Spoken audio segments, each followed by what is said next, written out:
Hello, আমি second বার বনভয়েজের সঙ্গে এসেছি ইউরোপ ট্যুরে। আমাদের ইউরোপ ট্যুরটা খুব ভালো হয়েছে, আমাদের সহযাত্রীরাও খুব ভালো। বিশেষ করে আমাদের হোটেলগুলো খুব ভালো লেগেছে, কিন্তু খাওয়া দাওয়াটা ঠিকঠাক আর কি। হ্যাঁ, কিন্তু আর বাদবাকি আমাদের সব খুব ভালো লেগেছে, খুব এনজয় করেছি আমরা।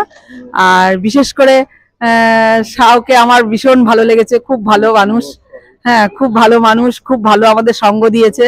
আর সবসময় আমাদের সাথে থেকেছে, আর খুব ভালো। এটা আমরা সবসময় চাই। হ্যাঁ, খুব ঠিক আছে, থ্যাংক ইউ। সব থেকে প্রথমে বলবো অনুভব সাহু খুবই ভালো লোক। তাকে পেয়ে আমরা খুবই খুশি হয়েছি। এমন আমাদের বাস ড্রাইভারও খুবই ভালো। আর মোটামুটি ভালো ঘোরা হয়েছে। আর খাওয়া দাওয়া একটু অন্যরকম হয়েছে। যাই হোক, সব মিলিয়ে মোটামুটি ভালো, আর কিছু না। হ্যাঁ, এই thank you, thank you Anubhav Sahu, thank you many many very much.